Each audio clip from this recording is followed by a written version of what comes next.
CPAM, radiounion.com, l'ethnique française de service à Montréal.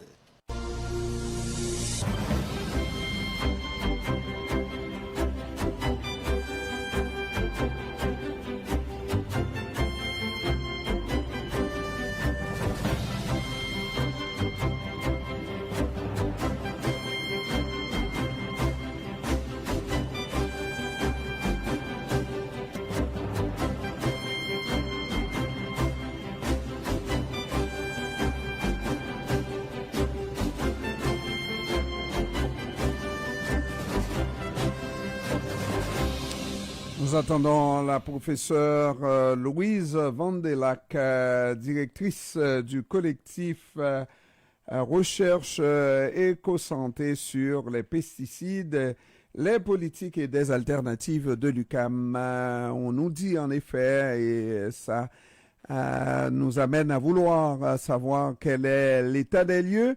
La quantité de pesticides vendus au Québec en 2021, cette quantité a atteint un sommet inégalé depuis 30 ans.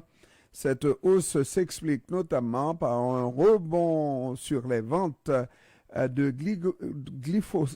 glyphosate, et surtout en agriculture, et une augmentation marquée des ventes de biopesticides en milieu urbain pour lutter contre les pissenlits.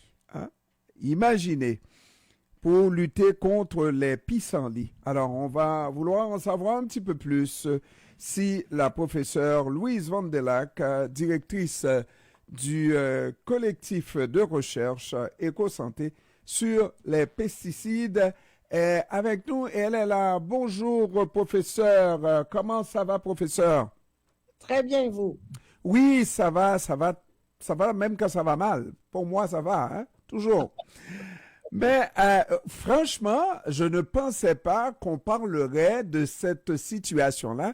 Depuis le temps qu'on carillonne au Québec et partout que les pesticides sont à diminuer toujours dans l'agriculture, mais surtout pour nous en ville. Comme un pissenlit, on va mettre des pesticides pour tuer les pissenlits encore. Oui, c'est même un des secteurs où on a augmenté pas mal les pesticides, mais ce sont des pesticides dits moins nocifs.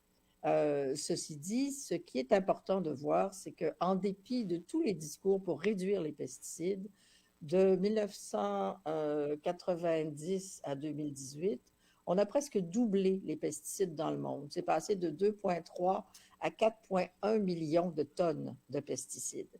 Et ce qui est le plus problématique, ce sont les pesticides hautement toxiques et ceux qui ont des impacts, je dirais, très clairs sur la santé, et ceux qui sont rémanents dans l'environnement et qui provoquent des problèmes aussi pour l'environnement.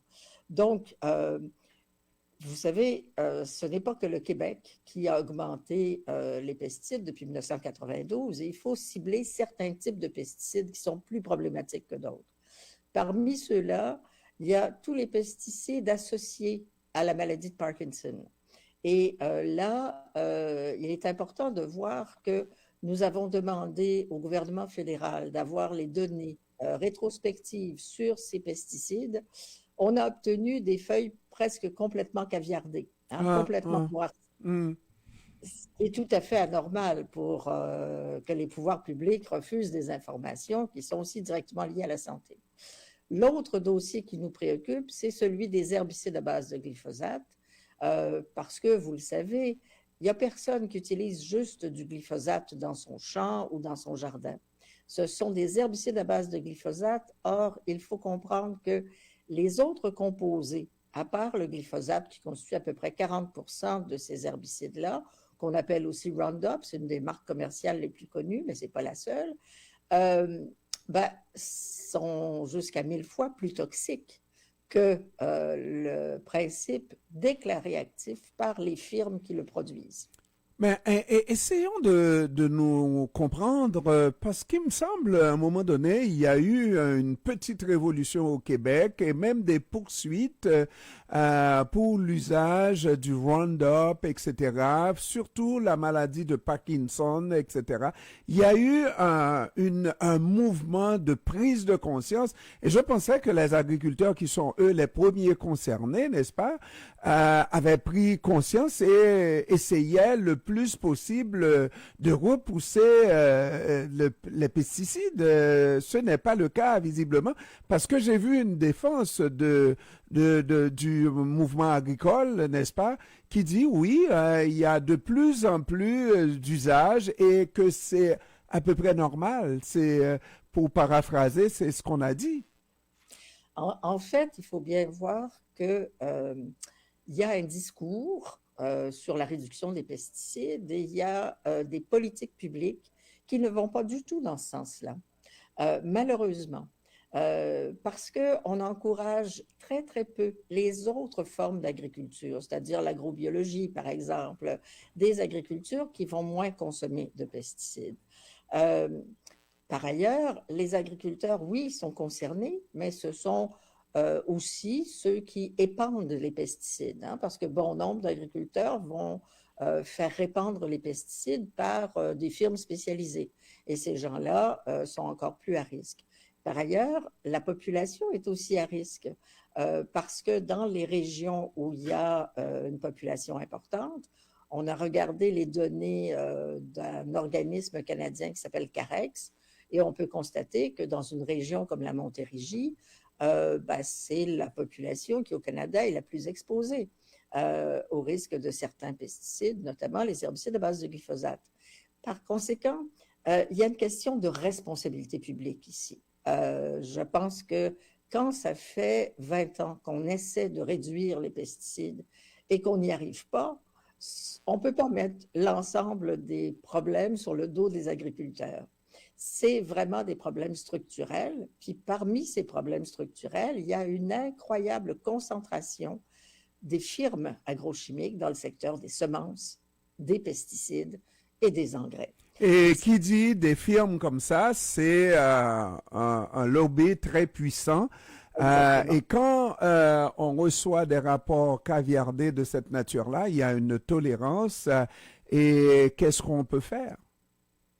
Euh, Ce qu'on peut faire, c'est de faire en sorte que la population a accès à l'information, c'est de poursuivre les recherches pour mettre en évidence la nécessité de modifier les choses et surtout de faire en sorte que les pressions soient faites pour que les instances publiques qui prétendent faire un travail scientifique rigoureux le fassent sur la base de la littérature scientifique indépendante. Il y a des milliers et des dizaines de milliers d'articles scientifiques indépendants qui sont produits depuis surtout une quinzaine d'années, une vingtaine d'années. Or, on se rend compte qu'on a réhomologué, c'est-à-dire redonné la permission d'utiliser, par exemple, les herbicides à base de glyphosate à Ottawa en 2017 jusqu'en 2032, sans véritablement faire un travail de revue de littérature systématique. Au Québec, on utilise Sage Pesticides, mais quand on regarde attentivement, on s'aperçoit qu'ils n'ont pas fait de revue de littérature depuis une quinzaine d'années sur ce sujet-là. Donc, il y a des problèmes de rigueur, il y a des problèmes de conflit d'intérêts, manifestement, il y a des problèmes je dirais, de sensibilisation des agriculteurs, mais surtout de soutien à d'autres stratégies. Et on vient d'organiser un grand colloque à l'ACFAS et certains des agronomes qui étaient là nous disaient qu'à chaque fois qu'il y a je dirais, des rencontres dans le champ avec les agriculteurs pour voir d'autres façons de produire, d'autres stratégies, que c'est gagnant-gagnant pour tout le monde. Autrement dit, il faut qu'il y ait davantage d'agronomes aussi qui soient, je dirais, Sur le terrain. sensibilisés à cette question. et qui fasse le travail avec les agriculteurs. Le travail de terrain. Mais est-ce que c'est vraiment de cette manière-là, parce que nous regardons, nous, le consommateur, inconscient, mais très exigeant, nous voulons les plus belles pommes, les plus grosses et les plus juteuses. Nous les réclamons, nous aimons croquer là-dedans, professeur, et sachant très bien que les produits non traités à base de pesticides de manière plus naturelle sont peut-être un peu moins belles, mais certainement meilleures pour la santé. Est-ce que la population, la société civile ne devrait pas prendre conscience et exiger ce qui est meilleur pour sa santé aussi? Ça, c'est évident. Ceci dit, je ne suis pas tout à fait d'accord avec vous que les produits qui ne sont pas traités avec des pesticides sont nécessairement plus beaux ou meilleurs. Euh, En fait, on se rend compte Sont moins qu'il y a... beaux, au contraire. Oui, ils sont, chose Sont certaine, peut-être meilleurs pour la meilleurs, santé. sont peut-être meilleurs, mais moins gros, moins volumineux, moins juteux, Pas nécessairement. non? Écoutez, on pourrait faire une rencontre uniquement là-dessus.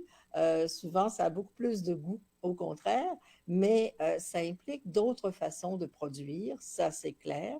Et c'est important de faire en sorte aussi que le maximum de gens puissent être au contact de l'agriculture, y compris chez eux. L'agriculture urbaine, par exemple, est une très, très bonne façon de prendre contact avec la production alimentaire. Et même si c'est sur des petites surfaces habituellement, dans un jardin, parfois sur un balcon ou sur une terrasse ou sur le toit, néanmoins, c'est un apprentissage justement pour cultiver autrement et sans pesticides. Professeur, vous me permettez, j'insiste dans le sens que les agriculteurs, si on regarde ce secteur-là uniquement, payent beaucoup, dépensent beaucoup pour se procurer ces pesticides très chers, n'est-ce pas? Si sans les pesticides, on pouvait obtenir le même résultat, donc c'est à moindre coût, je crois que les agriculteurs choisiraient de ne pas utiliser les pesticides.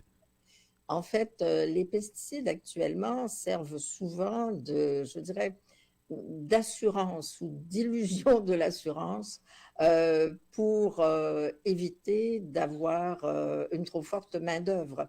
Et les problèmes de main-d'œuvre sont liés à ces questions d'usage de pesticides. Souvent, on utilise des pesticides parce qu'on a l'impression qu'on va avoir moins de travaux de sarclage à faire, mais c'est parce que c'est lié à un type d'agriculture.